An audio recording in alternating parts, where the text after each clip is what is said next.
What's going on, everybody? It's your boy, Cam. I'm sitting here with my lovely wife, Vicky, and we are your hosts for the show, Everything is We. Your favorite podcast. Your favorite podcast. With your favorite two people in the whole world. And we are here to introduce to you two of our favorite people in the world, and hopefully they'll be some of your favorite people in the world. Three of our favorite people. Three. Yes, because we can't forget about Theo, my guy. My guy. Well, Theo's here today. And so without further ado, our fam, Manny and Tia and Theo Arango. Arango Tango. Everybody. What's going on, family? The Arango Tango. Very excited to be here. I will say this as we move forward. You guys are in for a treat. If you don't know, you're in for a treat. This is going to be incredible. When we took our break from the podcast from season 1, we definitely said that when we come back for season 2, we want to have more guests. We wanted to have deeper conversations. We wanted to have more open, honest, transparent, scary conversations about, our lives and people that were instrumental in our lives. And our podcast is basically about relationships, not just, romantic relationships, but having healthy relationships, period. And so, we thought it would be great. Vicky has been excited literally since Manny did a Instagram live maybe a month or two ago. And that was like a month ago, I think. She was so excited. She took notes. I didn't take notes. You took notes. And screenshots count as notes nowadays. Okay, screenshots. I guess screenshots. Took notes. And so that's how I take notes. Manny, Tia, Arango, go ahead, introduce yourselves, and then just talk a little bit about how did this even happen? Like, how do we even know each other? How are we even on this podcast together? How do we know each other? How did this happen? I can't. I actually do not know. Social media. I remember actually, I remember the day that Cameron either commented on something that I posted on Instagram. And I was like, it was like a fangirl moment. I was like, Cameron Logan knows me. Oh my God. What? And I remember in that same week, Steven Chandler also commented on something that I posted on Instagram. And I remember because we were living in Mooresville at the time. You was having a good week, huh? And I was like, yes, a good week, yo. How does Cameron even know who I am? And then I just feel like me and Cam just started DMing. Mm-hmm.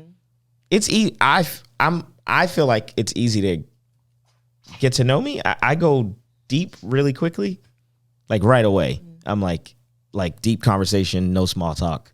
Let's talk about life. And yeah.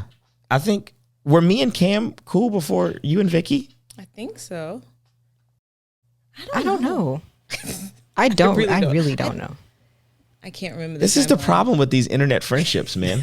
I think you guys might have been cool before me and Vicky. Probably so. No, because Manny, me and Cam, what I remember, I wanted Cam to come on that retreat, right?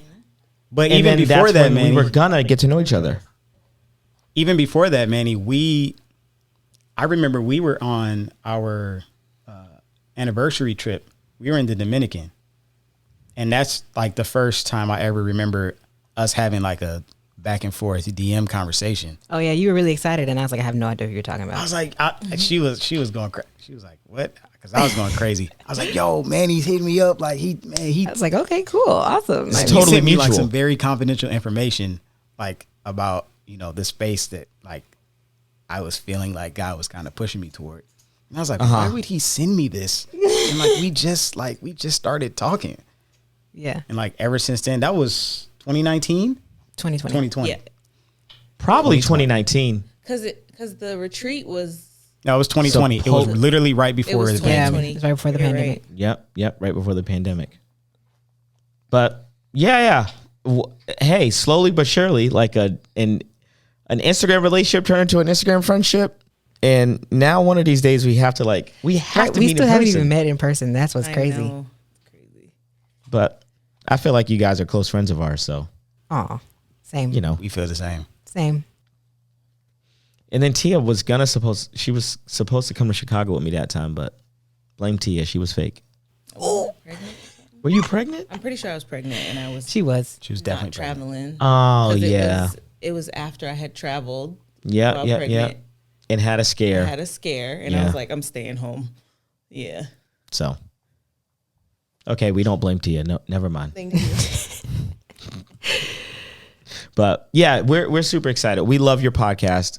We love your relationship, to be totally honest. We feel like you guys are just super, super wise and add a lot of valuable content to the millennial marriage space. Yeah.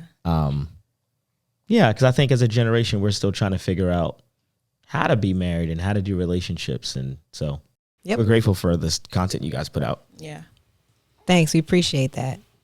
We love you guys, which is why we have y'all here, because we feel like y'all also are doing amazing things for the same space. And y'all have helped us tremendously too, which is why we wanted to bring y'all on so we could just, chat.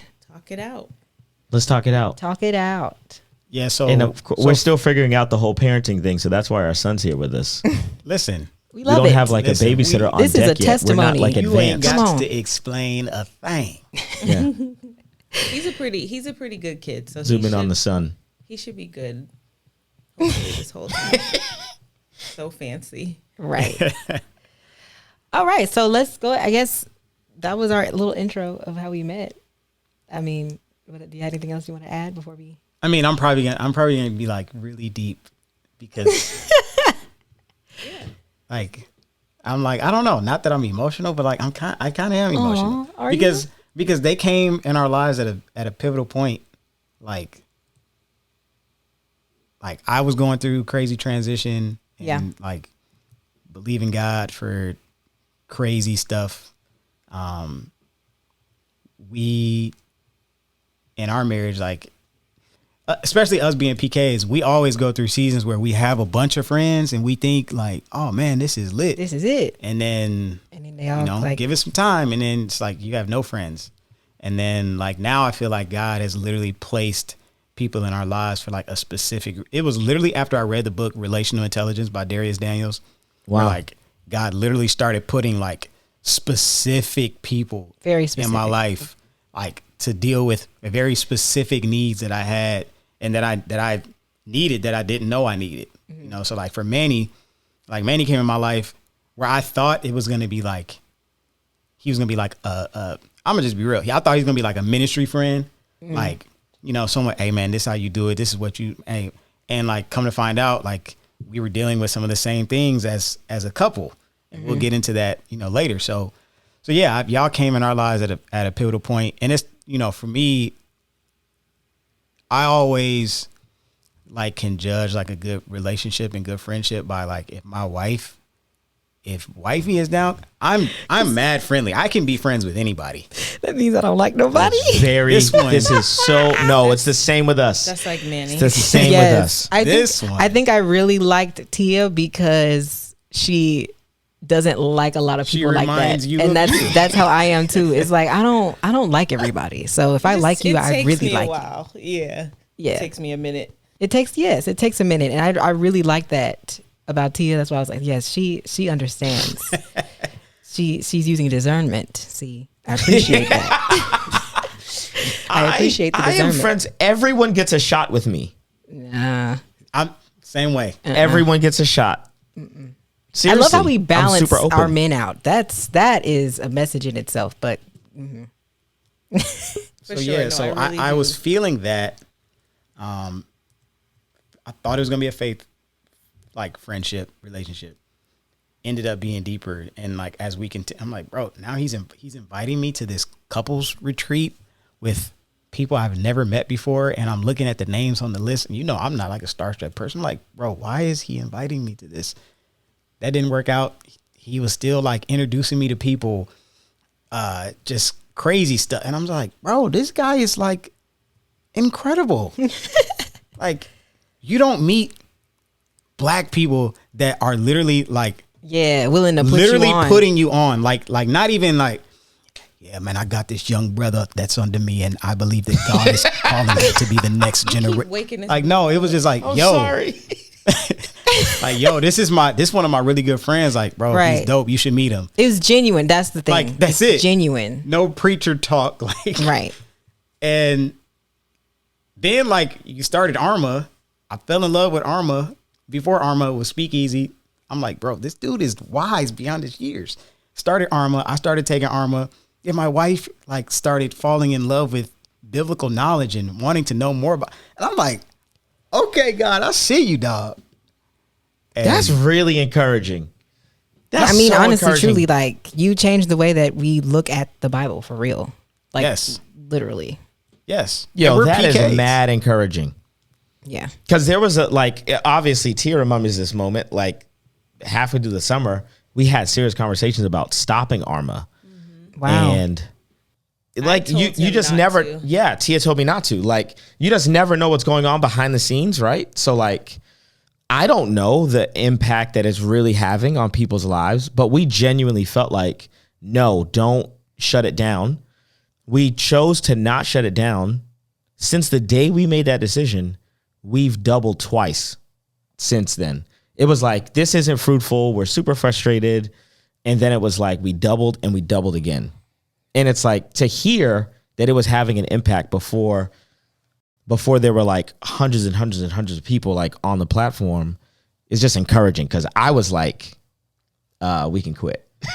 We don't have to keep doing this. Like, no one's going to make me do this because it's just not profitable. I spent a lot of time doing this, and seriously, we made a decision not to shut it down. So to hear that it was really, really beneficial.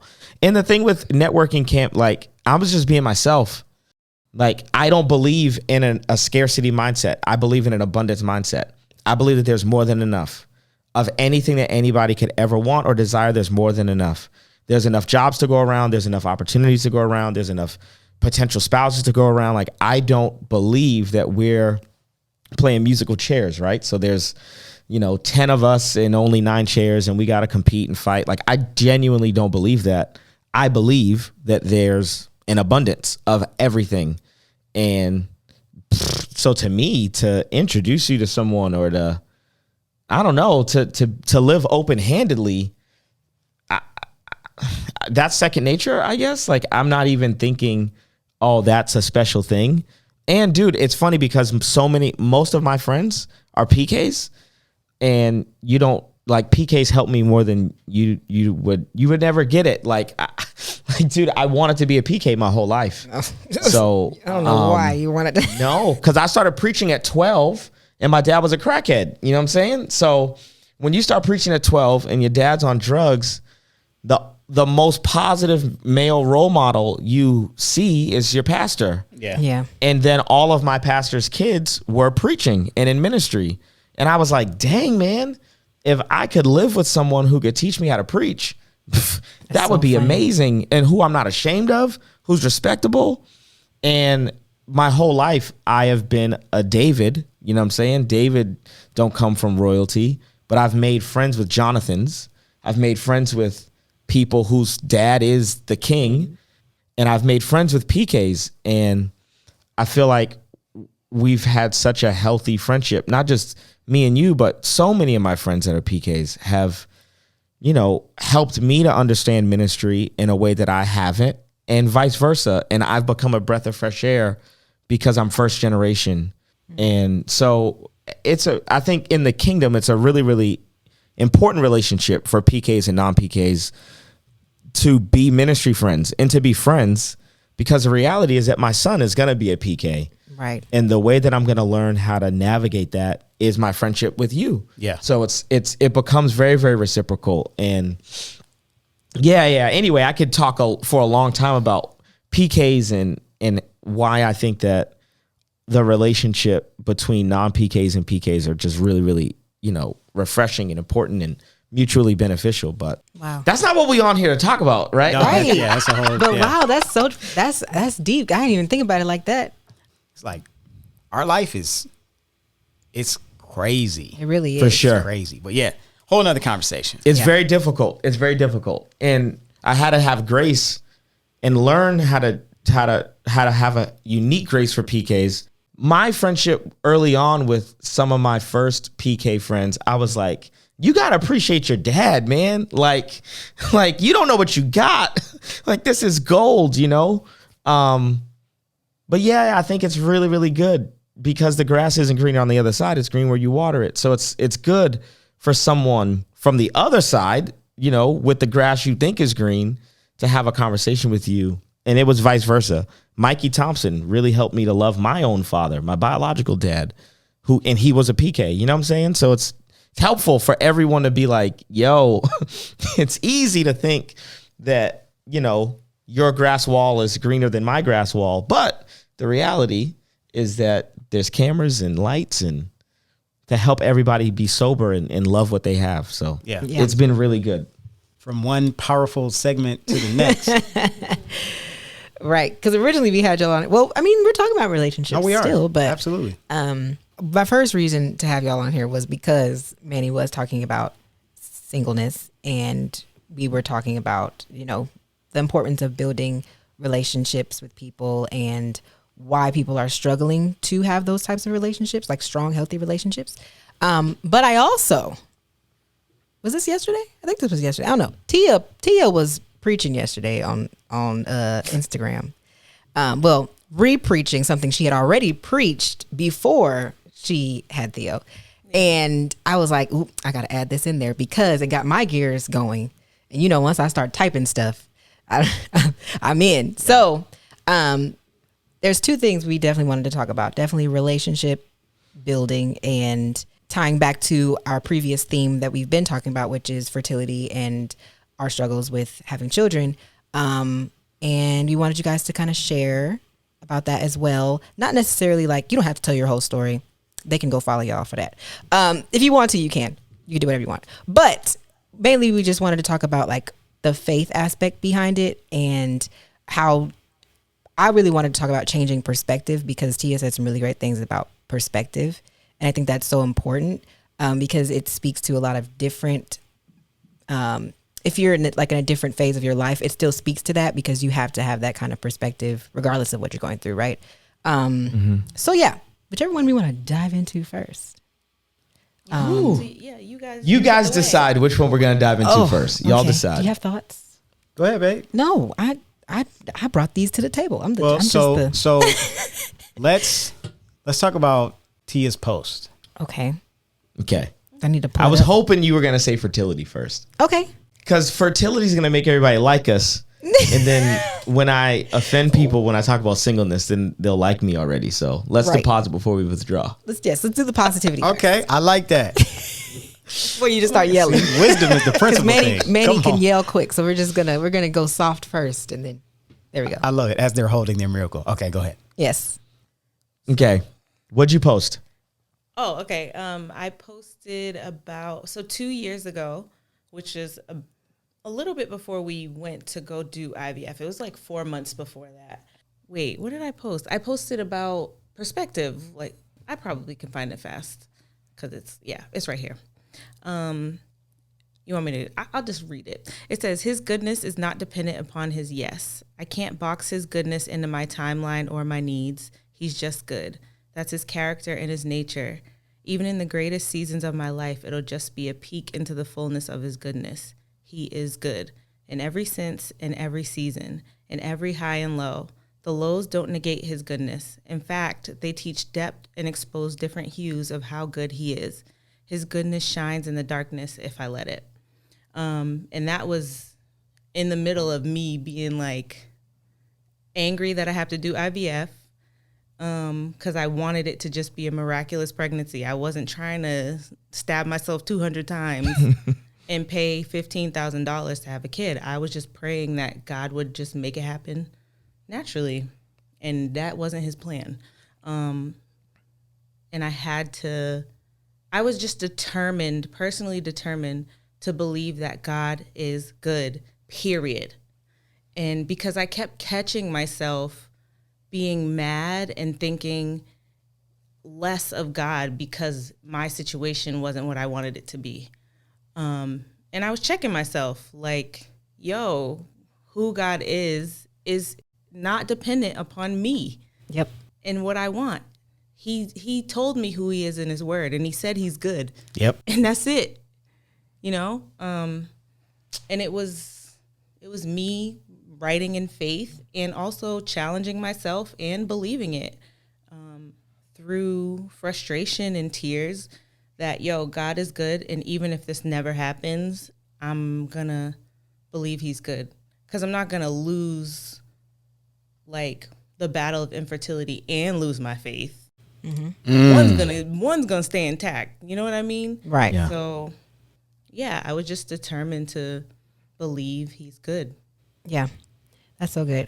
I read that and I was like, that is literally like the realization I came to like a year ago, where I was like facing like this moment where it's like, either you are just gonna believe this is gonna happen, or you just gonna stay mad forever, because you can't keep going back and forth like, oh, being sad and then also like, well, I still believe. Like, no, you don't. You sad. Like, decide what you gonna do, fam. Like, I had to literally make a decision because we were coming up on Cam's 30th birthday, and I was like, man, listen, if it don't happen, God is still good anyways. I gave up at that point. I was like, I'm tired of thinking like, okay, he's gonna do it now. He's gonna do it now. He's gonna do it now. And then like judging whether or not God is good based on how it happens, when it happens. And then I'm like, wow. I have to change my perspective, because there's no way that I'm going through all of this and that makes God less good. That doesn't make any sense. Like in my head, it was just like not making logical sense for me to feel the way I was feeling. So I was like, you know what? God is good anyway. And I had to literally just shift my perspective. And the other way I was able to shift my perspective is that I thought about it like, obviously, if God gave me the desire to have children, if he gave me the desire to want to be married, if he gave me the desire to want to live a healthy and whole life, that's what he wants for me. So why would I think that just because I don't have it yet, that means that he doesn't want that for me, or that he's not good enough to give me that? Like, God is like, chill. Like, I want you to have this, so I'm going to give it to you when it's time. And you don't have to worry about it. So at that moment, I was like, okay, I changed my perspective. And I was like, God is still good anyways. He's doing this to get the glory anyway. These are the children that I'm going to have are not even mine. Like, they're his children anyway. Yeah. It's just my responsibility to have them and take care of them. But this is all God's plan. So I don't know why I'm getting so, like, I guess, entitled and feeling like that's the word. It was entitled. It was an entitlement feeling. And I think we grow up like believing in this like genie God, thinking that we are supposed to get certain things at a certain time because that's what he wants. But I'm like, it can't just be all about me. Like it can't be. Yeah. I had to change my perspective. You get some claps on that, girl. Thank you. Yo, that just made me so preach. I love it. And you find yourself also checking yourself, kind of like you think you're more deserving because of the life you live, you know? Right. Like, oh, I have a husband, I live for God. Why wouldn't he give me a baby? And it's like, well, wait, I'm being extremely prideful right now, and God is not a respecter of persons. Yep. And I don't know, just like constantly being aware of my thoughts, like the depth of my thoughts, the ugly thoughts, and offering them up to God, like, hey, God, this is what I'm thinking of you right now. And I need you to help me. Yep. And I remember us having that conversation, like Tia processing and saying, because of like who we are and what we've done, like we should be parents. And I remember coming back and saying, well, that's exactly why the enemy doesn't want us to be parents. Right. These same things that we think earn us parenthood are the exact reason that the enemy is opposing us being parents. For a season when I was still living in Boston, I was working at the Department of Child Protective Services. So like, I mean, one of the most depressing jobs I've ever had, because you'd go into a house and it's like 11-year-old kid is drinking alcohol out of the fridge because his parents are just either, either alcoholics, sometimes just working nonstop for whatever reason. Like kids are either in neglect or in abusive situations. And we would go into homes and it would be like, I kid you not, 6 kids, 7 kids, 8 kids, 9 kids.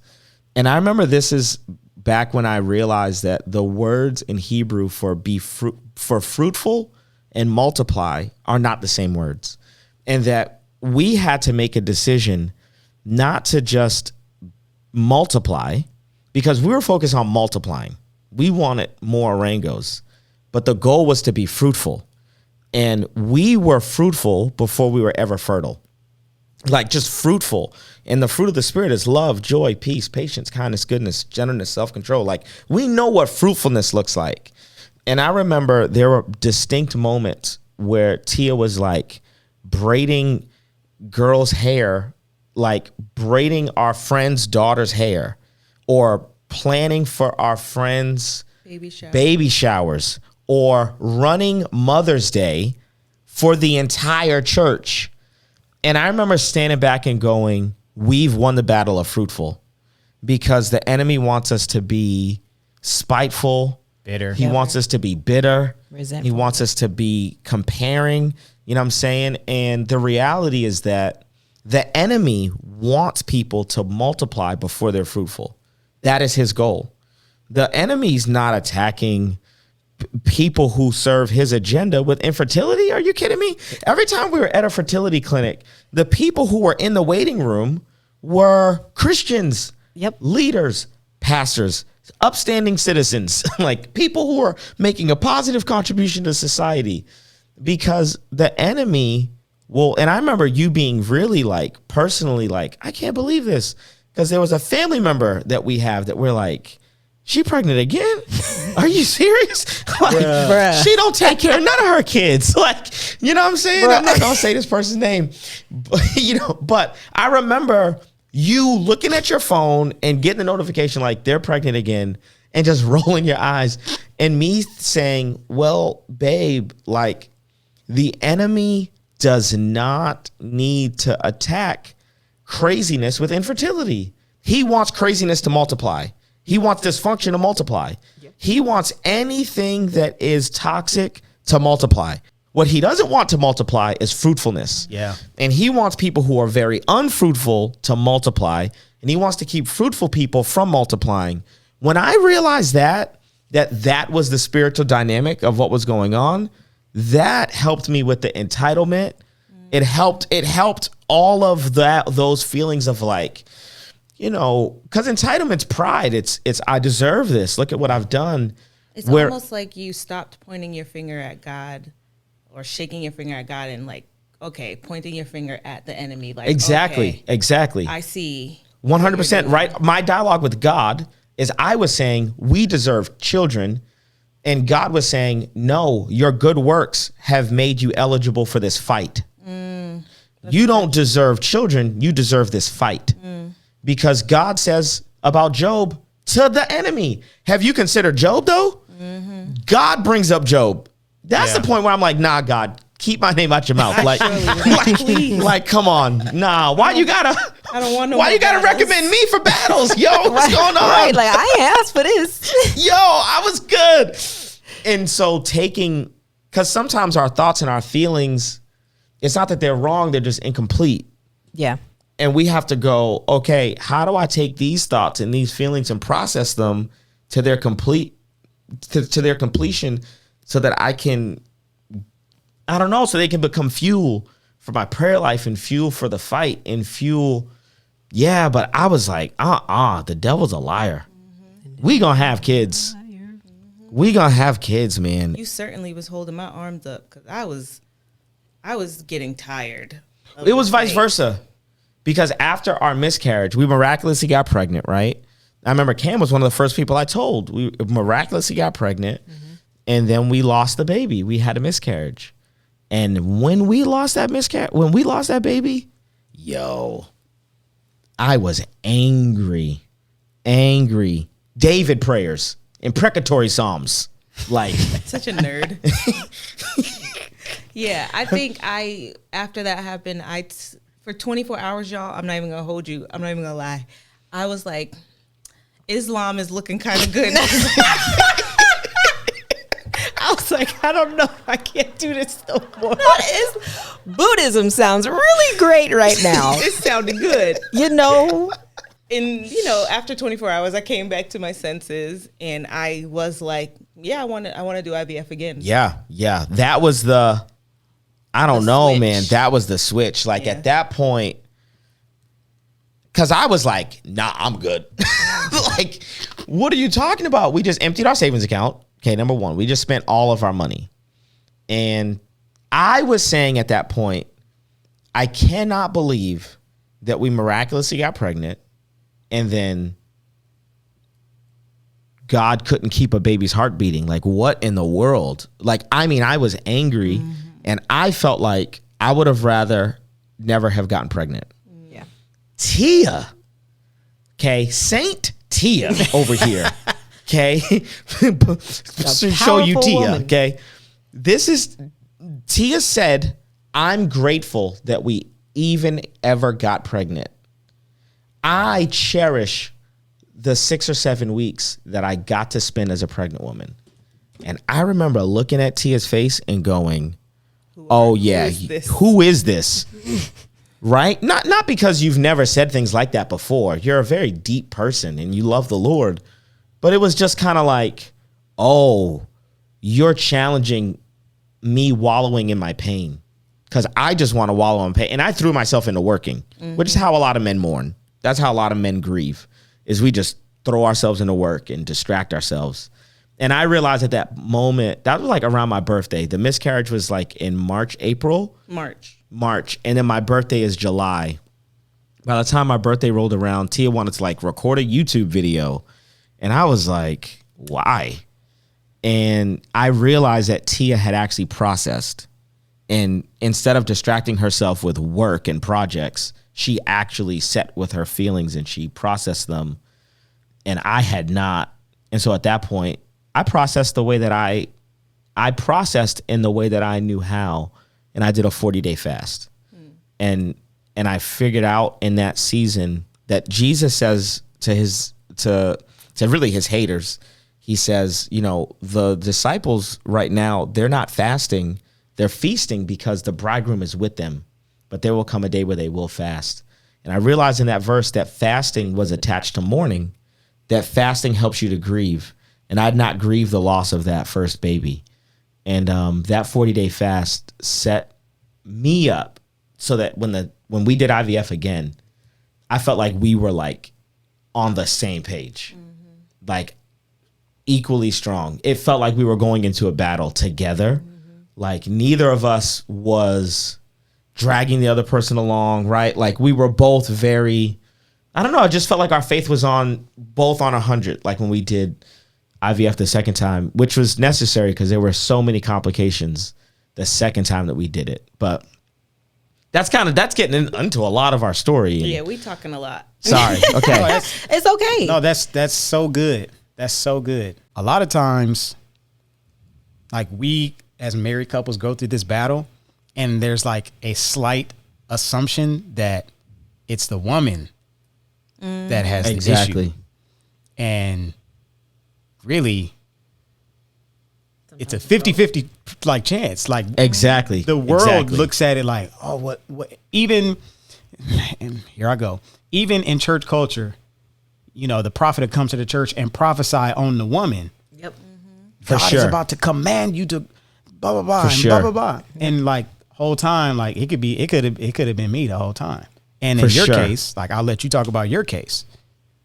Yeah, I had male factor infertility. So here's even how we knew that. Well, we came to this realization. I think I came to it first.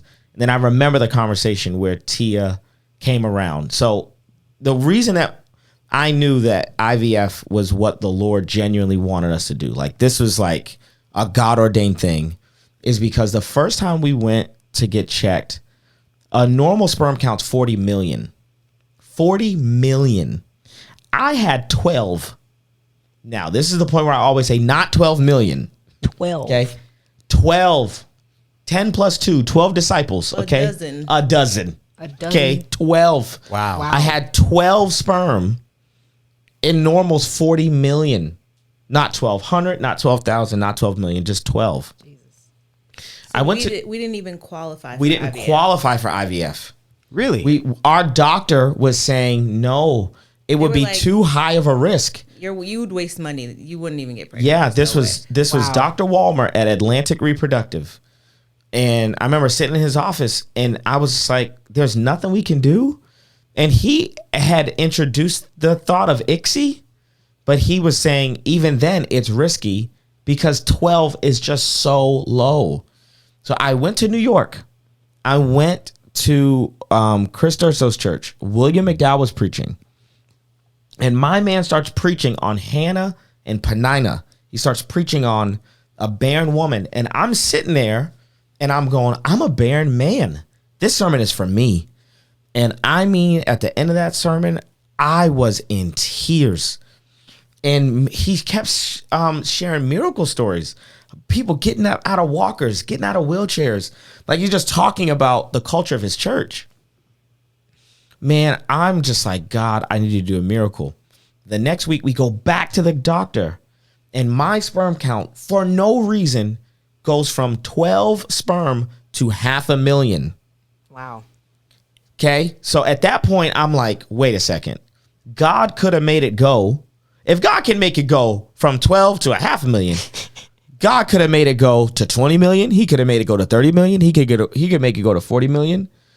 And so Dr. Walmer, I remember this man said we had to check the specimen multiple times because we thought that maybe we switched up two patients' sperm collections. Yeah. Like it was that drastic. From 12 to 500,000. And what happened is that we were ineligible for IVF. And then miraculously, God raised my sperm count so that we were eligible for IVF. Wow. And at that point, I knew we're going to do IVF, but I had to walk with patience with Tia. And one of the things that I'm so grateful for, because this is out of character for me, right? I'm a goer. I'm like I want to make things happen. Yeah.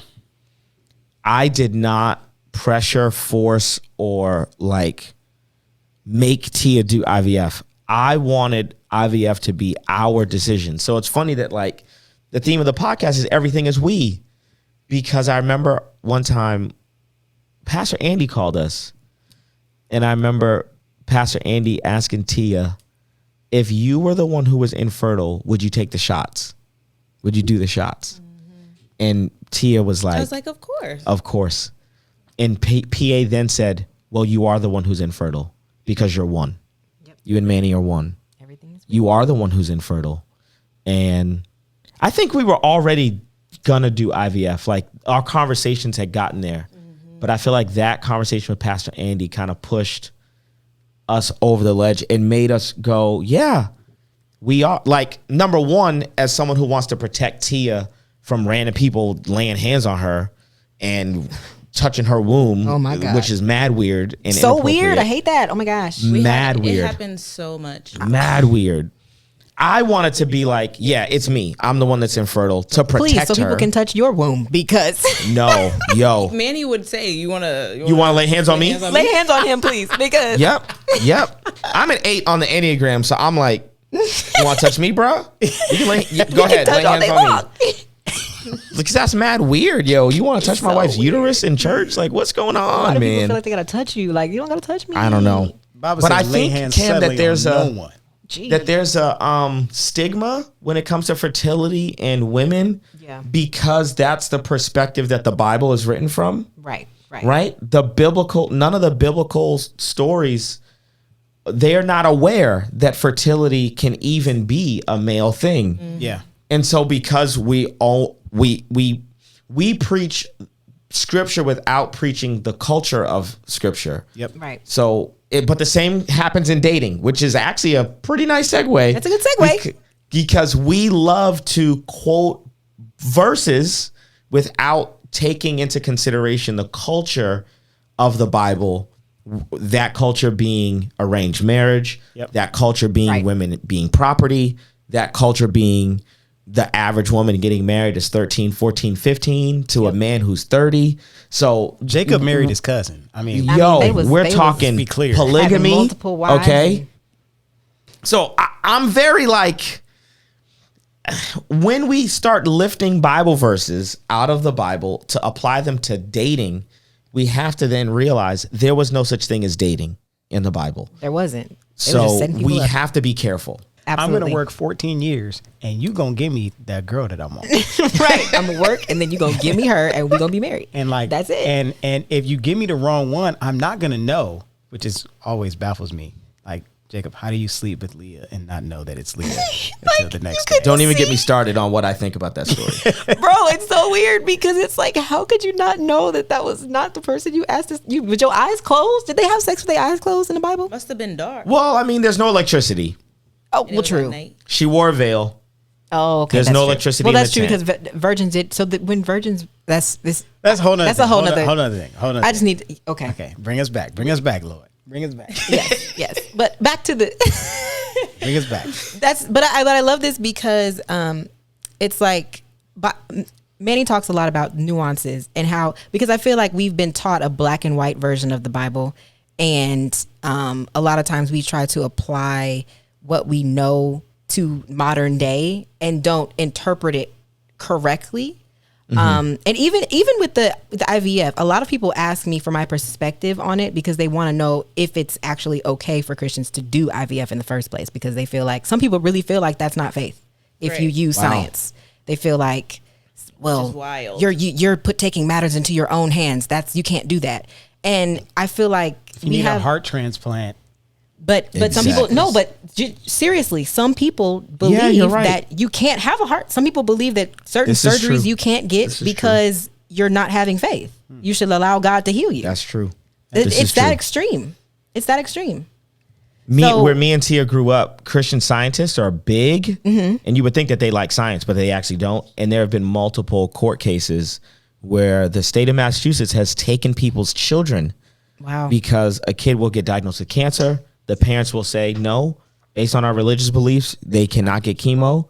And the state actually steps in and says, well, we're going to give them chemo. I mean, it's wild. It gets wild. Yeah. I mean, there are people who believe in no medical treatment. I know people personally who have said things like that. Like, if God doesn't heal me, then it's my time to go.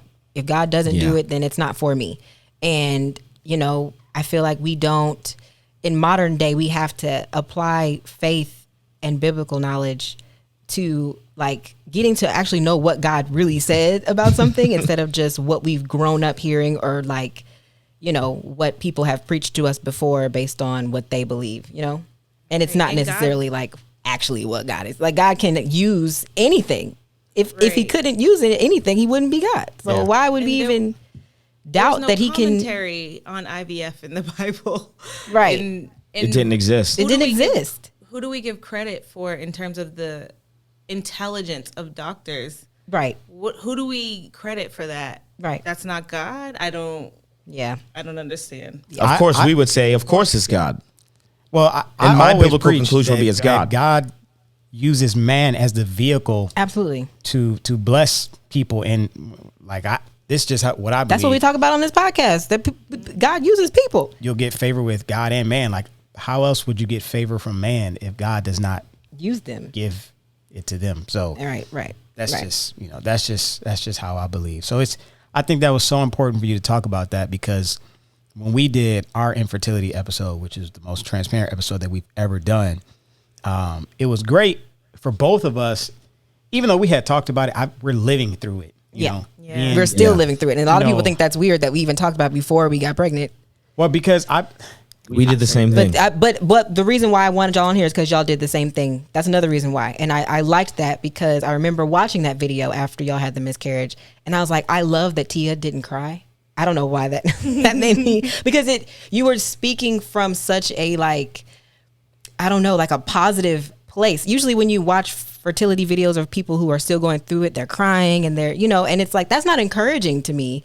I'm like, I don't, I want to see a new perspective, and they gave me a new perspective when I watched y'all's video. Yeah, Shout out to Tia the Goat. Shout out to Tia the Goat, man. No, that's why I love always Tia. believe. Yeah, I always believe that like people like Tia and Vicky, which I believe they're very similar. We haven't met you guys in person, but like I just believe you guys are very, very similar. There is a depth to you guys that people don't get to see because they, like my wife. I don't know about Tia, but my wife can come off like hard. Like I don't care. Like she can have, you know, as they say, the RBF. Yeah. And people look at her and they're like, it's resting. Like literally, like I'll preach somewhere and leave and I'll get text like, "Hey man, is Vicky good?"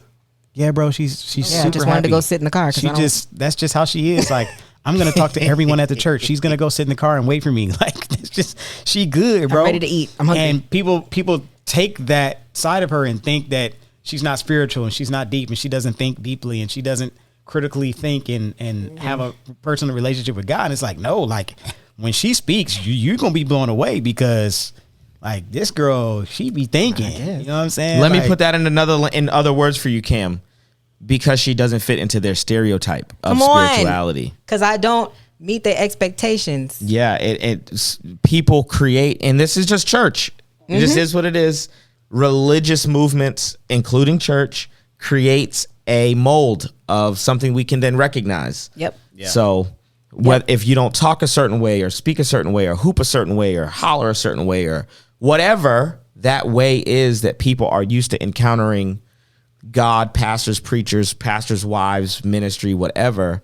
If you don't fit into that stereotype, now it's whatever. I have to judge it because it doesn't fit my expectation. But the reality is that, yes, I don't know. And that's what we were talking about. God likes breaking the mold. That's what we were talking about last episode is we have to manage our expectations of people because I feel like a lot of people go into relationships thinking somebody is going to be one way and get upset, get their feelings hurt when they're not. And it makes it hard for you to have organic relationships with people when you're just like assuming they're supposed to be a certain way or assuming they're supposed to say this or act this way or like it's fantasy thinking. Right. They fantasize relationships, and that's a good segue too into talking about amazing segue. Dating because this is what people do, and it's so stressful when I hear all these people who are like asking me how to date, like how to be Christian singles. What should I do how should I be preparing? How should I make myself more, I don't know, attractive or, you know what I mean? I feel like people think there's an expectation of what they should be like and what the person that they're going to be with should be like. So they easily recognize them and know this is God is going to come down and tell me this is it. This is my husband. This is my, you know, and it's like, you're taking all of the fun out of just getting to know somebody. And that's really irritating to me. Like, can you just be friends with somebody first? I harp on the friendship thing because I feel like people make it such a like super spiritual, yes, and they over spiritualize just getting to know people and having a relationship with them because they trying to be a spouse. I saw him grab the mic and I just knew. I just loved when he prayed. I just knew he opened it. He was a porter at the church. You watched that reel that I posted that I was like, ew. It was like how Christians be on the phone. Flirt. Oh my. Yeah, I was reading through numbers and I realized I didn't have yours. Ew. Period. Like, please. I hate that. Like, please. So Manny, you did a live. Yes. And you stepped on a lot of toes, and people were literally offended. They were offended. I loved all every the minute toes. of it. I couldn't watch it. Tia I can't. cringes when I go on rants on Instagram. I love when I go every live. minute. When I start saying things that rattle the It cage, stresses me out. it stresses Tia out.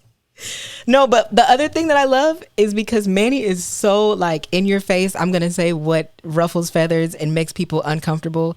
But then Tia is like, I'm not speaking on relationships at all. I'm not giving relationship advice at all. Y'all already heard enough. You know what to do.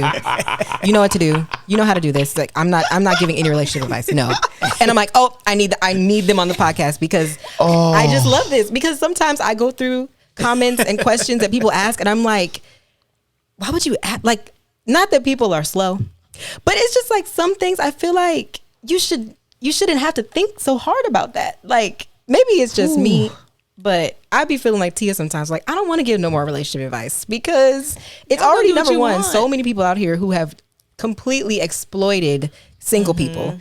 to the point where they're feeding them all kinds of lies to make money.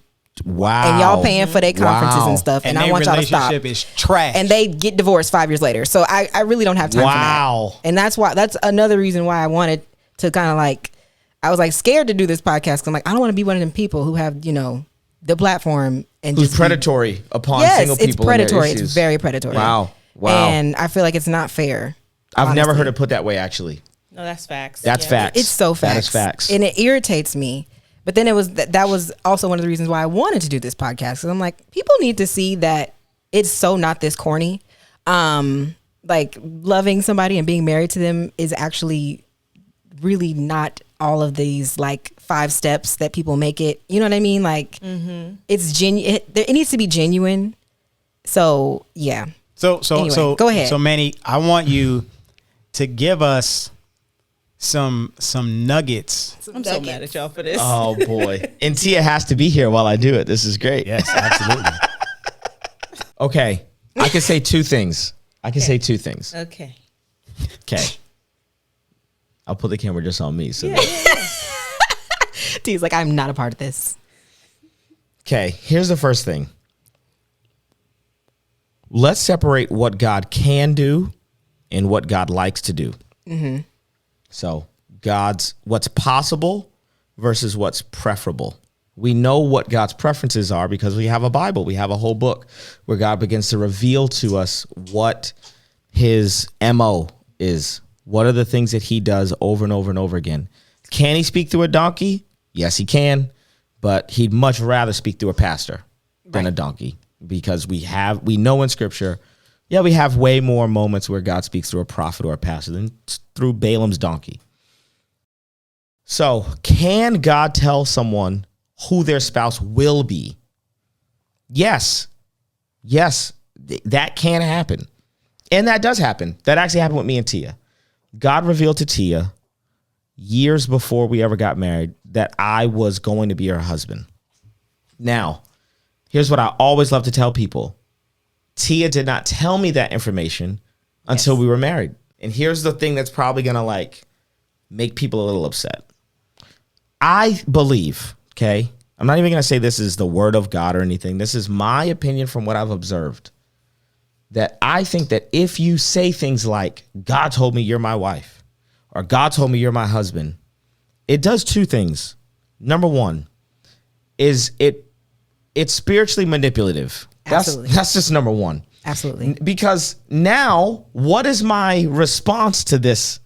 If I say, no, but I don't like you, now I'm what? I'm sinning against the will of God? What? Right. It is so manipulative. It's using spiritual language in a way that I would actually say is spiritually manipulative. And 2, it lacks self-confidence. People should be married because they love each other, like each other, get along, have a friendship. Right. Not just because. Now, that doesn't mean, because what people hear when I say that is, so we shouldn't involve God. We don't need to seek God's will. And I go, we've created a false dichotomy that doesn't have to exist. These things are not mutually exclusive. Right. Just because I'm using my free will does not also mean that God's not sovereign and in control. I want God to be sovereign and in control, but God has also given me medicine, intelligence, a mind, desires, eyeballs, tastes, likes, dislikes, turn-ons, turn-offs, preferences. And I think that when we make statements like God tells people who to marry, what we think, the next logical conclusion is that there's only one person for you. Right? If God's out here assigning spouses, then we have to then start to think, so who's assigning Muslims to one another? Who's assigning heathens to one another? If God is the one that's giving people spouses, It's a whole lot of spouses out here that it's a whole lot of people out here. How did they get together? Who are married, and I go, I don't think that God's doing this. I think humans are doing this. I think that if we read the book of Proverbs, What the book of Proverbs is telling us, the reason that the book of Proverbs ends in chapter 31 with the wife of noble character. Now, I'm going to say from a hermeneutical interpretive standpoint, I don't believe that this is a literal woman being talked about. I believe that the woman in Proverbs 31 is wisdom. In the entire book of Proverbs, Solomon is saying, marry wisdom. It's in Proverbs chapter 8, Lady Wisdom is personified. And then Proverbs chapter 9, Lady Folly is personified. So throughout the whole book, there's Lady Folly, who's trying to seduce people into foolishness. And there's Lady Wisdom, trying to persuade people to live a life of wisdom.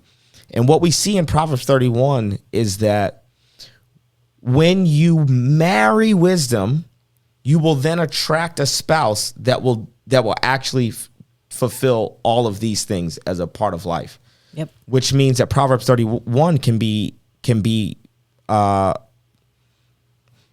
to men and women, right? It's about making wisdom my spouse before I get married to another person. The ultimate test. And this is the pressure we don't want. This is why we have the theology we have. Our theology makes us comfortable. But here's the reality. The person you choose to be with, the person you choose to marry, is the ultimate proof of whether or not you're wise. Yep. We want the person that we marry, we want to blame it on God. Absolutely. Wow. See, God gave me this person. It takes the responsibility off you. Yep. It takes the responsibility off me. That's good, Pastor And Manny. puts it on God. Babe, is that good? That's good, Pastor Come Manny. on. Come on, Tia. Listen. Hey, That's so true, though. The element of choice. I talk about this. element all the of Bro. choice. True wisdom. There's no other test of wisdom besides, can you choose who to marry? And I'm sorry, but God's not going to take that away from you. Nope. He wants to test you to see whether or not you can choose a spouse with his direction, with his word, with his guidance, but also with his spirit and with his discernment and your likes. Because there's very, very objective truth on who's a good wife or a bad wife or a good husband or a bad husband. There's no such thing as a good husband or a bad wife. There's a good mate for Tia and a good person for Manny. There are some women who would hate being married to me. That's the reality. I can't just objectively say, nah, I'm a good dude. Well, I mean, no, I'm a good dude for Tia. Yep. Therefore, That's so good. the test of whether or not Tia has wisdom, the test of whether or not I have wisdom is, do I know what's good for me? Do I know the best thing for my future and for me? And am I humble enough to listen to pastors and to listen to my parents and to listen to my friends? All of these things culminate into wisdom. Wisdom is not one thing. Wisdom is taking all of these things. What do I know about the word? What do I know about God? What do I know about myself? What do I know about where I want to be in the future? What are my pastors saying to me? How do I take wise counsel and add it all together? The ultimate test of wisdom is whether or not you can choose a spouse. God's wise. We're not testing whether or not God can pick We a know spouse God for you. knows. God knows. He's omniscient. God's not the one on the stand today. You are. You're on the stand. Yep. Have at 25, at 30, at whatever age you are, have you attained enough wisdom in your life to be able to rightfully divide between, they're going to ruin my life. They look good, but they're not good for me.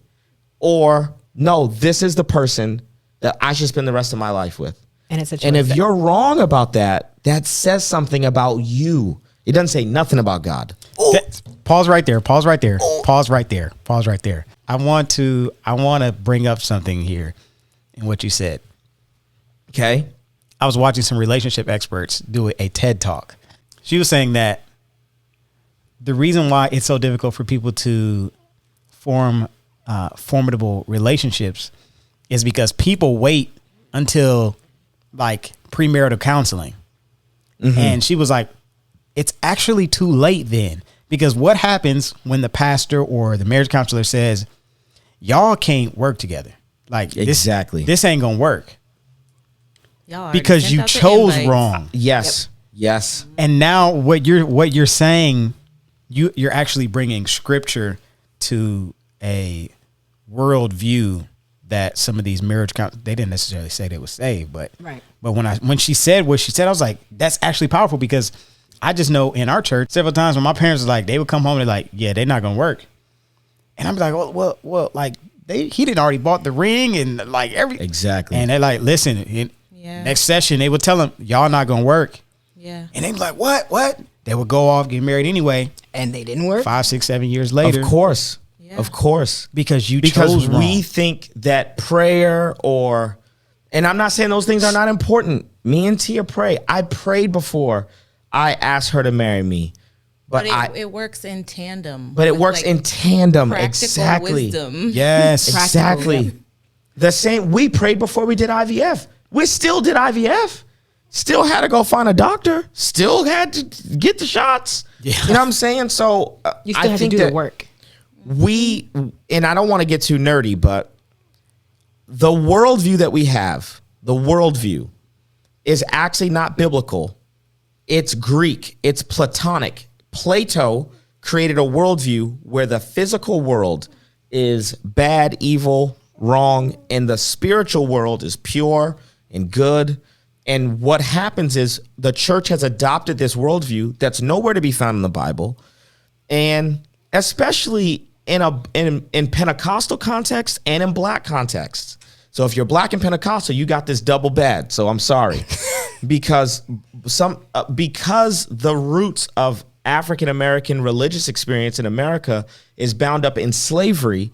Enslaved people created an escapist theology. So if you look at the Negro spirituals, they are not just talking about the North, as in Canada or above the Mason-Dixon line, but they're also talking about heaven. Yep. And if your life is this bad on earth, of course you want to go to heaven. Right. So we have now, and then Pentecostals, a hyper spiritual religious experience.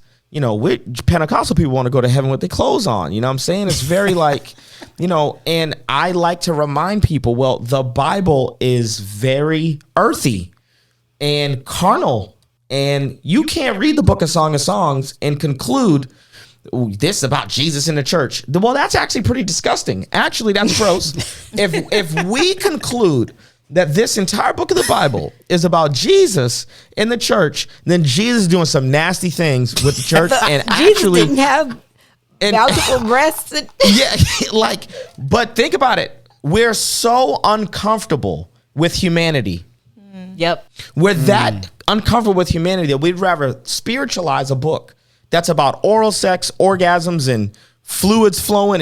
That's a book of the Bible that's literally about pleasure and marital sex. We want to spiritualize it, allegorize it, and just make it about Jesus in the church and think, yep, that's great. And the reality is that the only people who even accept that interpretation are women. Women are the only people who are like, yes, Jesus loves me. The men in the church are like, this is weird. This is just weird. And this is why most of our churches are 80% female. But that's a whole nother conversation altogether. But when we talk about humanity, we are typically uncomfortable with humanity. Yep. And we have made sinfulness and humanness synonymous. We think that anything that's human is fleshly and carnal and therefore a part of our sinful nature. But the reality is that God wants to redeem all of you. He wants to redeem your spirit, your mind, your body, your soul. He wants a whole you. I'm not offering God my spirit. I'm offering him all of me as a living sacrifice. And I'm saying, God, I want you to have my sex life. I want you to redeem my body, my thoughts, all of me. I'm not compartmentalizing, because if I compartmentalize, then I'm actually only offering God the compartments that I think are desirable to him. But he wants all of us. So we're very uncomfortable with humanity. We just are, which then makes us uncomfortable with sexuality. And it makes us uncomfortable with free will. right? Because people will say, well, I used my free will and I made bad decisions. Now the pendulum swings. If you've used your free will and you've made bad decisions, the response is not to now let God make all your decisions. The response is to co-labor with Christ. Right. That's the response, is to allow the Holy Spirit to make you wise. Yeah. Yes. What? If you have done it your own way and it has not worked, and now you've thought to yourself, man, I'm bad at relationships. The solution to that is not to give it to God. God don't need a spouse. God don't need this. The goal is to partner with him so that he can make you wise. Oh boy. Yeah. Okay, so let me say one more thing. Okay.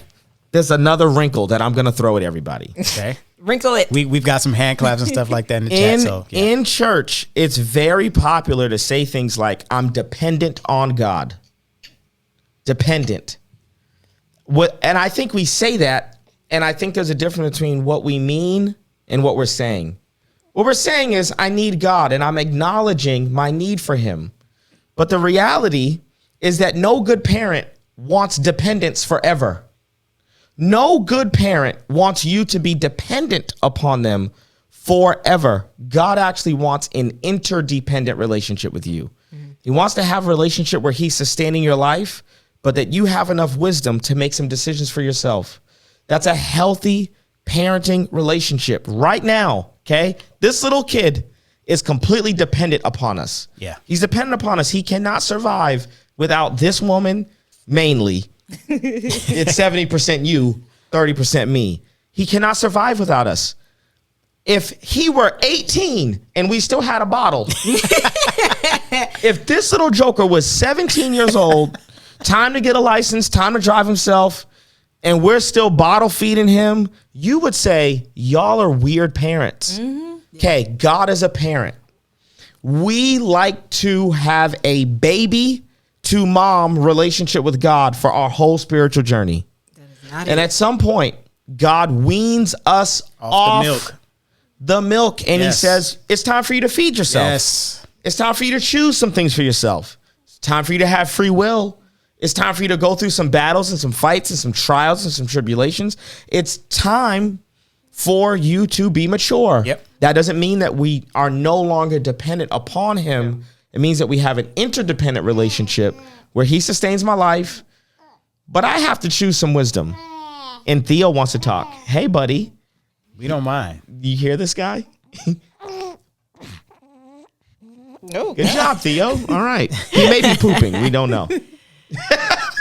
So, okay, I hope that doesn't step on the toes. No, that was Too very much. that was Okay. a very good way Look, of even explaining Tia it. proud of you. Okay. Yes, Yes, because come in live on. it That was was way good. more. It was way more aggressive. was. You cleaned it up. You cleaned it up. He, that's that. He's Manny was softened basically- up in his fatherhood. He was basically saying that people were ugly. Yeah. Manny, It's like, Now, wait, y'all are we- not attractive. That's why didn't you're say saying hold on. ugly. We got questions. I We didn't got- say ugly. You didn't say ugly. I'm What was that kidding. question? He didn't. But we have a question. One of our Patreon members says, should we as singles rip up our list? Yes. Really? Yeah, 100%. Babe, you're the proof of that, actually. You're the person I use when I talk about this. Because you didn't want to get married. You didn't have this like dream in your head, I'm going to get married to this kind of guy and this is, but then you met me and you fell in love with me and falling in love with me made you want to be married. Yeah, And I actually think that's a way more healthy absolutely. way to go about marriage. Here's why I think Okay. you should also have a list. Okay. While doing what you're saying, because This is good. I think a list keeps you choosing well. Okay. Because sometimes, what if I fell in love with somebody who was terrible and I was like, oh, I want to marry him. You can fall in love wrong. I got nothing on my list. Making a list assumes that you know what you need. Yeah. Yeah. That is Okay. so I'm going to stop you right there because that is something that I mean, it's kind of our story. Like Yeah. if we're completely honest with what our preferences were. And somebody else said, what about preferences? Well, my preference Our was, preferences was my not preference each other. wasn't like she technically is not my type. Yeah, technically, Cam was not my type either. But At here all. we are Here we are. thriving. I think she the finest woman in the world. Like, you know what I'm saying? Like Exactly. God gave me what I needed, And then you fell in This love is with true. that. and I fell in love This with is what true. I needed. Because But you still preferences chose, change. But I still chose because I knew what I needed was more important than anything that was on my list. Because I had dated stuff that was on my list. Cam, and I had stupid stuff on my list, bro. I think what's Bro. important, I think what Tia is saying is important and what Manny's saying is important too. I think Tia, the list that you're thinking of may not be the same list that people have. The list that you're Yeah. thinking of is like a list of mature things. A lot of Exactly. people, I'm not gonna say most, a lot of people don't have mature things on their list. So I think it might be smarter for them It's to go back shallow, and it's- check and see if the stuff on their list is shallow, if it's just superficial, if it's stuff that they just want, or if it's actual things that could apply to a variety of different types of people, but it's like based in wisdom and knowledge and understanding. Like if the list is you want somebody who loves God, you want somebody who treats you right and is nice to you and is considerate. That's a good list. But some people's list is very specific. Like I want somebody who's 6'1", they make $750,000 a year. his right arm got to be fully tatted. I mean, He it'd gotta be have like an that earring. He specific. got to have a nose ring I think it needs with waves. And Yeah. He has a 401k. I have met these people. I mean, I have met these people. right. It can When- get to the extreme. Yeah. So I think one of the best pieces of advice that I gave someone who's married today, there's a girl, our good friends, the Limas, they led a young adult movement up in the Northeast. And I remember as a guest speaker one time, I had to go to Target. Anyway, some of the girls from the young adult ministry were at Target. And there was a girl with a daughter. And she was like, let me ask you this question. And she started telling me her list of like what she wanted in a dude. And then she was like, but there's this dude named whatever, who wants to go on a date with me. And I was like, wait, tell me about him. Before you tell me about this list, tell me about the dude who's interested in you. Yeah. How? Because who cares what's on this list? There's a live human being who wants to go on a date with you. Also, we make dating so end of the world as Christians. And I go, Everyone's about well to be because my they go into dating like this is a potential spouse, and so then that's all they're looking at is my potential spouse. You're my potential spouse. Yeah. And it's like that's why I said you take the fun out of getting to know that person 100%. and building a relationship with them when all you're thinking is future. Like this is Yeah. I need to start building a future with this person. but we've been taught that that's being intentional, Vicky. Yeah. We've The been taught word that wrong. people use for that is I'm just being intentional. And I love to say this. How about this? Let's be intentional, but let's just change the intentions. What is the intention of dating? Let's talk about what's the purpose of it. What's the point of dating? Okay, I would contend that the point of dating is to learn yourself. Okay, therefore, even if a relationship doesn't make it to marriage, it was still a success because you learned about you. If you think that you're dating other people, you're wrong. You're dating yourself. Well- And every single person you date is actually a reflection on who you actually are as a person and what you need, what you want, and delineating between the difference between what you need and what you want. I actually think dating in our current culture, we should be good at dating. I mean, Christians should be good at just being social and getting to know people and dating. But we want every date to be ordained by God because it's going to lead to marriage. Right. We want a shortcut. Right. We want a shortcut. We don't really want to do the work. And if you don't want to do the work as a single person, you're screwed. Because marriage is work. It is so much work. What? Yes. That's like saying I'm a lazy employee, but I'm going to be a good entrepreneur. No, you ain't. I work more now as a self-employed person Absolutely. than I ever did when I was employed. Are you kidding me? We're working right now and it's 8:00. Most people are off work right now. You know what I'm saying? I work nonstop. So if you want shortcuts as a single person, I go, marriage ain't a shortcut thing. It ain't the kind of thing that's built for people who like shortcuts. Nope. The work that it took to find out that we were right for each other is the work that it takes now to stay in love with each other. Yes. Absolutely. And- It doesn't and to stop. keep That's the thing. A relationship going. It Yes. doesn't stop. Yep. Whew. Okay.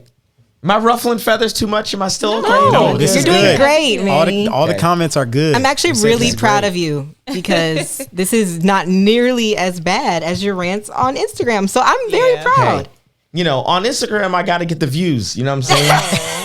I You gotta gotta be help. provocative. The get the algorithms got to people work in going. my favor. Got to get the people going. Yeah. I got to get get the the people people going. So, can I bring this full circle a little bit? Bring it Bring full it full circle. circle. Bring it home. Me and Cam, when we started the conversation, you were saying how, like, even just in our friendship, that I've been very open-handed in terms of introducing you to people or helping any door be opened or whatever. Like, that's just living in an open-handed life. I think that the same. So I would describe those as a scarcity mindset versus an abundance mindset. And I would actually say to anyone who's single, anyone who's watching this, that the biggest piece of advice that I could actually give you is to begin to operating from an abundance mindset and not a scarcity mindset. Absolutely. Now, a scarcity mindset goes into a relationship asking this question: what can I get? So I lack love, I need love. I lack confidence, give me compliments. I lack, self-esteem or whatever it is that I lack. I'm now looking to this person to meet that need. What that ultimately does is it turns that person into an idol. That's what it's going to do. That person now becomes your source of confidence or your source of peace or your source of joy. And the reality is this, that idolatry is inherently polytheistic. Idolatry is not designed for monogamy or monotheism. Nope. So when you worship an idol, you'll switch the idol if a new idol meets your needs better. Yep. Well, Okay. Yep. So if you come into a relationship with what can I get? I need self-esteem. I need peace. Oh, you're my best. It makes you needy, number one, which makes you less desirable, but it also makes you unfaithful, inherently unfaithful, because you're essentially going to fall in love, not with that person, but with the role that person plays and what they provide for you. wow. I think that the opposite is how God does relationships. God says, I already have love. I have so much love, I've got some left over, and I want to give it to humans. I've got so much joy, I've got extra, and I want to give it to humans. There's so much love, peace, joy within the Trinity, within the triune God that we love and serve, that God then says, out of the overflow of my self-sufficiency, I now have it to give. I think that a lot of us have to ask the question, do I have it to give? Not do I need it from another person. You can fill in the blank on whatever that it is. Good. But do I have it to give? Do I have attention to give another person? Do I have resources to give another person? Right now, am I living at a deficiency or am I living at abundance? When you're living at abundance, you can actually form a partnership. You can be a power couple with someone. You're not choosing based on your hunger and your needs. You're choosing based on you wanting to meet the needs of another person, actually. And marriage works when Tia's looking out for my needs and I'm looking out for her needs. Yes. Marriage does not work when I'm looking out for my needs and Tia's looking out for Tia's needs. Yes. Marriage works when both people are cognizant of the other person's needs and they have it to give.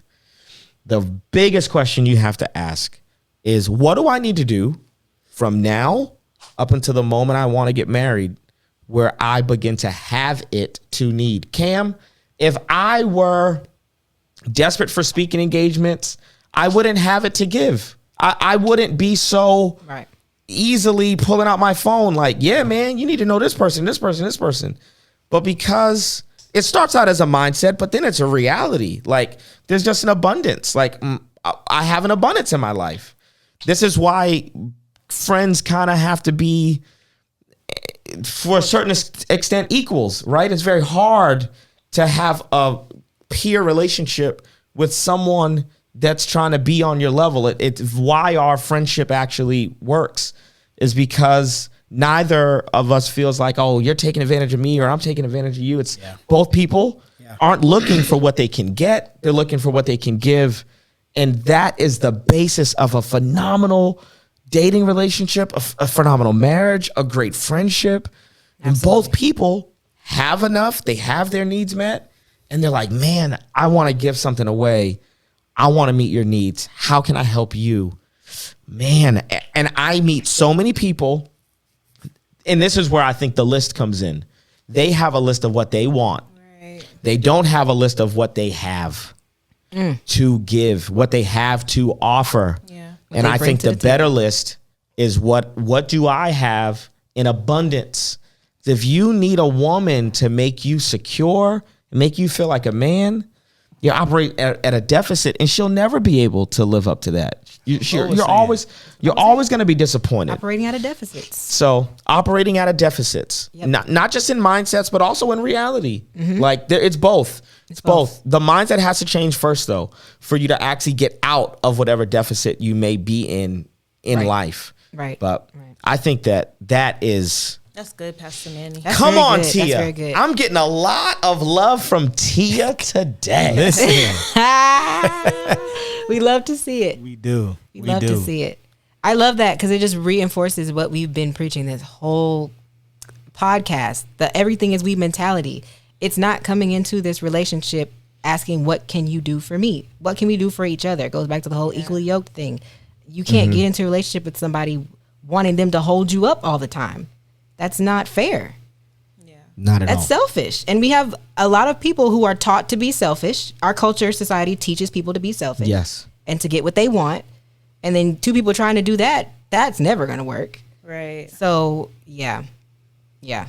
Amen to that. Yeah. That's good. That can there's so many layers to that. Whole other convo. There's so many layers to that because it can go like, because even in the black community, we have this crabs in a barrel mentality. Very bad. Yes. And, that I think that's why Cam was so like shook by Manny even wanting to share his contacts and his information, because most black men are not going to do that because of the scarcity mentality. We've been taught that black men are in jail and can't be successful. So if you are a successful black man, then you got to work 10 times harder than everybody else, and you can't tell nobody how you got there. Yeah. And if you do, you charge them $500 for a course. All right. Yeah. To continue or they're only going to let a certain amount of us in. Yeah. Yeah. So, right. So and then it becomes a fraternity or a secret society. Yeah. I love something that Grant said at the summit. And he was like, don't come here and try to network the room. Yeah. He was like, really try to build covenant relationships with these people. Yes. And that's what I think many of us have to do more of is relationship. Like, don't try to get connected to me so I can put you on. Yep. Like, get connected to Cam because you have something to offer him. Yeah. Because you have something to offer. Not because you have something to offer. Yes. The Bible says the world of the generous get larger and larger. And the world of the stingy gets smaller and smaller. So the more you give, the more you build a reputation as an open-handed person, as a generous person. Your abundance starts in your mind before it ever starts in your pockets or in your bank account. It starts with your belief, what you think. So, I hate Vicky that we can be that way. Yeah. As a culture, right? White people just be giving information out. Yep.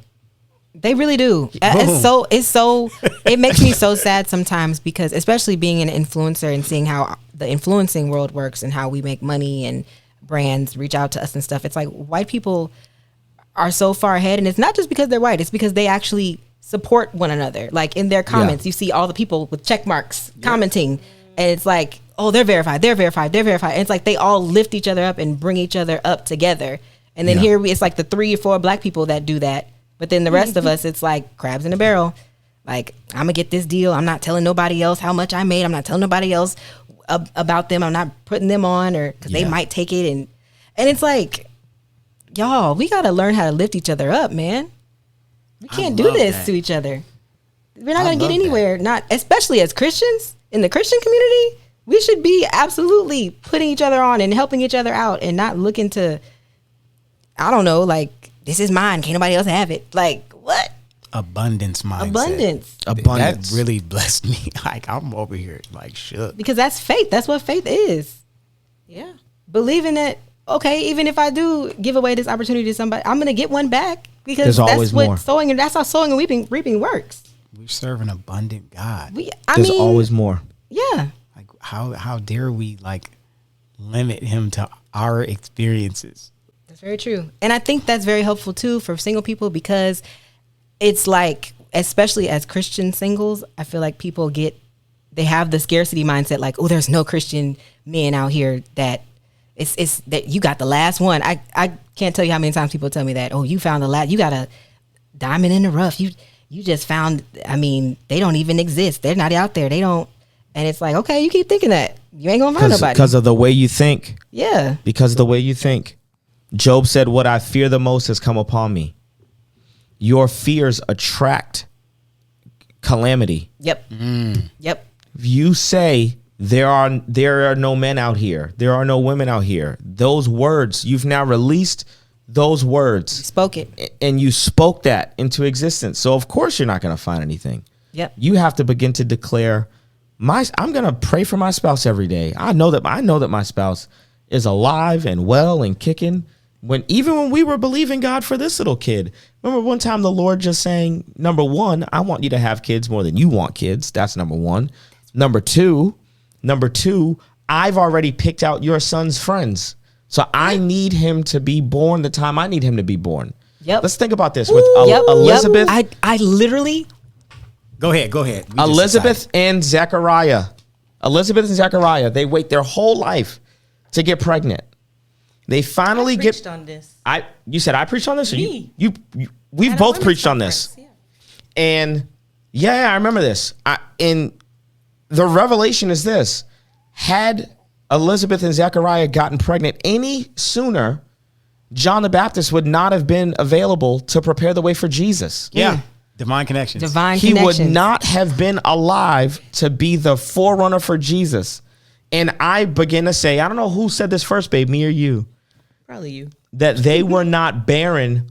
Elizabeth's womb was just reserved. Yeah, that was you. I literally, it's so crazy because I was literally thinking this the other day. I'm like, we're born for the time we're needed most. Like, Yeah. there's a specific reason why y'all had your baby when you did, why we will have children when we do, because it's reserved for a specific time. Yeah. That's so true. And what you said about, I was thinking about that the other day too, about how God wants us to have children more than we do. At least me anyway.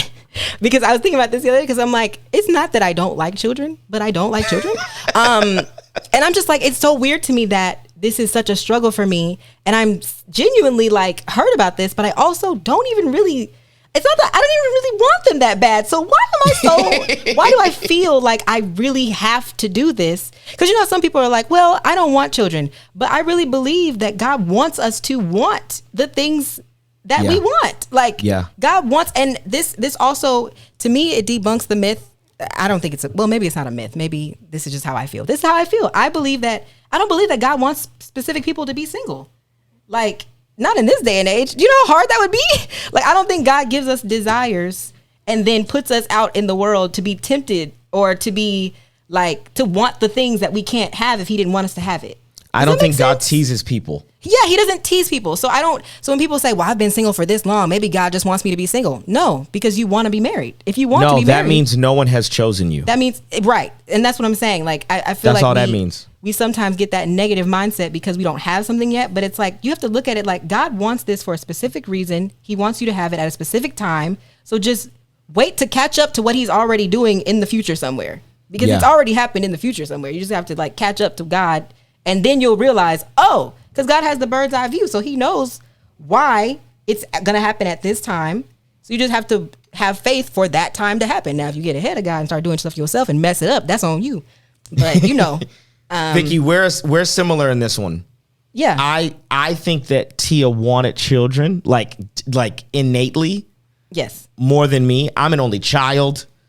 Our pastor's wife, like, I mean, she fussed me out because I was like, I mean, you know, If it don't I like happen, having Tia to myself right now. And she was like, are you crazy? Like, I mean, she really fussed me. She went up one side of me and down the other.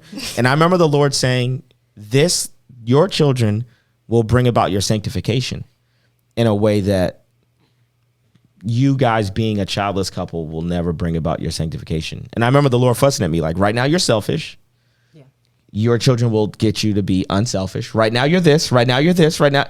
I want you to have kids way more than you want them for a totally different reason because I'm going to change you. Yeah. I'm going to use children to change you. Absolutely. And I remember being like, let me shut up, man. Yo, that is me to the T. Listen, that was me. Stop talking. 6-7 months ago. Like, let me just shut up because I'm over here complaining and just mad. Like, I don't even really want him that bad. Like, why are you doing this to me? Like, sit down. Just sit down because I'm trying to do something in you and you're not letting me because you want to be mad about something you don't even. Anyway, I think for couples that struggle with infertility, it's almost like, you know, for anyone who doesn't struggle with infertility, they get a mother's or father's heart once their kids are born or once they get pregnant. I think if you struggle with infertility, you start to develop a father's heart and a mother's heart way before pregnancy happens. Yep. And that's not intuitive. Yeah. That's not intuitive. For most people, even if they aren't kids people, even if they don't really like kids or whatever, the moment they see their own kid, all that changes. Yeah. But for people who are struggling with infertility, I remember that having a change in me like a year before, almost 2 years before, like we got pregnant. And that is not, like for people who didn't struggle with infertility, you had a whole little baby with a smile and giggling to make your heart change. And my heart had to change just based on faith. Absolutely. And that can be very hard. But Theo's fussing. He's like, okay, y'all didn't have me in the studio. Right. Like, wrap it up. Look, hey, listen, we don't want to, we want to, I always want to be very respectful of people's time. We've been on here. This is over the time that I asked your lovely assistant to. Isn't Jordan amazing? Amazing. Shout out to you, Jordan. This was so refreshing. This was so life-giving, pun intended. You're funny. This was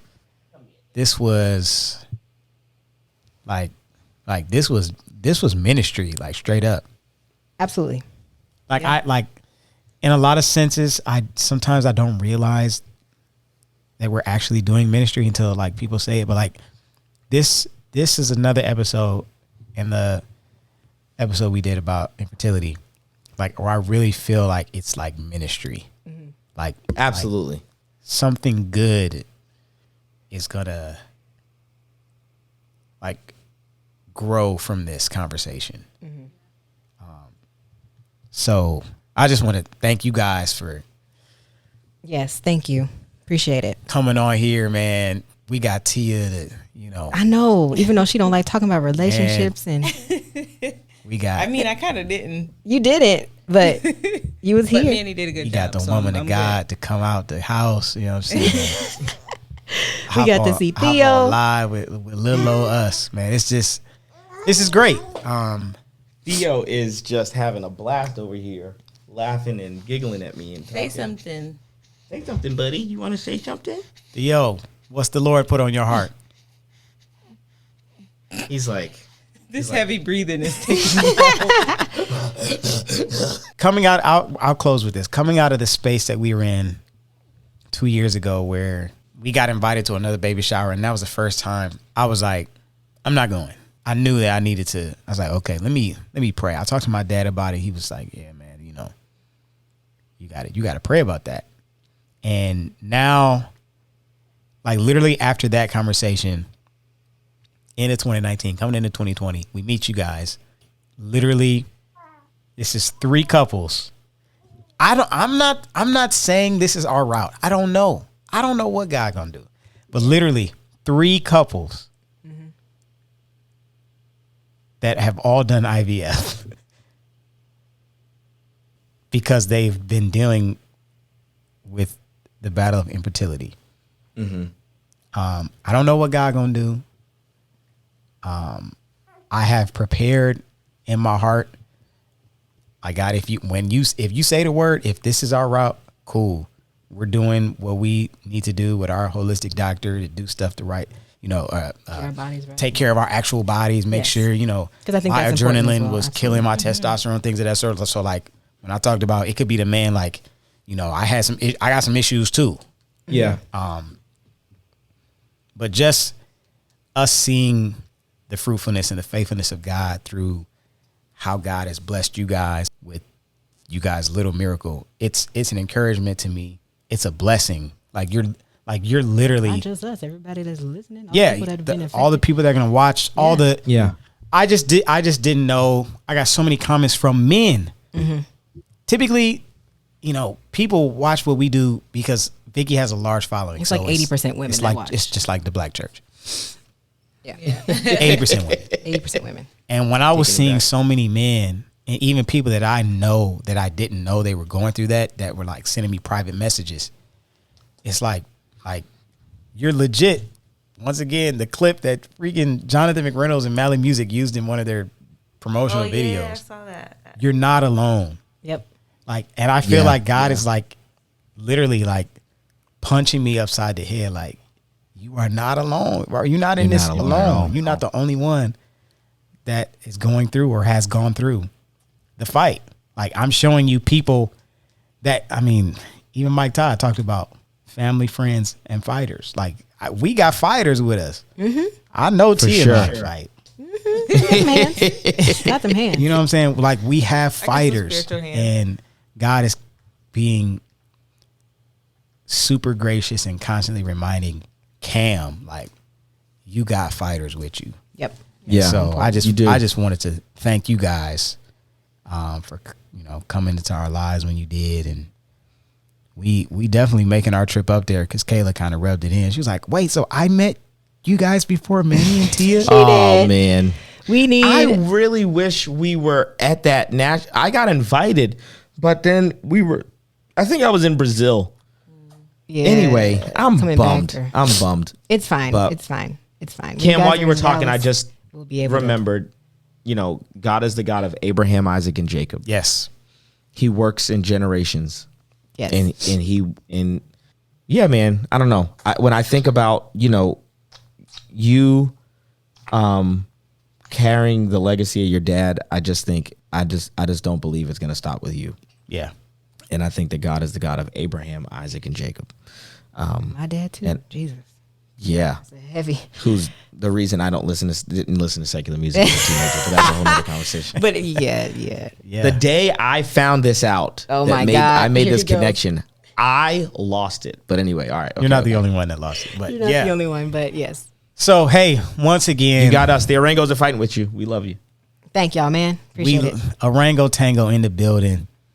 Shout out to our Patreon members that are here. I want to shout you guys out. Thank y'all for joining me. Appreciate it. Thank you so much for the support that you guys continually show. Love you guys You need to so come to much. Chicago. Thank you again. I can't. Tia, any final words you want to say? Go ahead, First Lady. No. No. I'm with her on that. Please do not.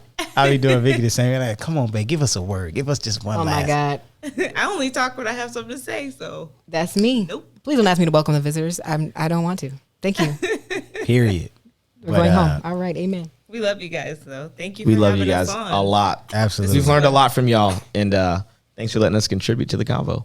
Absolutely. Hey, guys, it's been real. Once again, hey, follow us on every platform Yes. possible. All right. Be sure to follow Manny and Tia. Manny, where can they reach you guys? We'll put it in the description box, but we want you guys to say, where can they find y'all?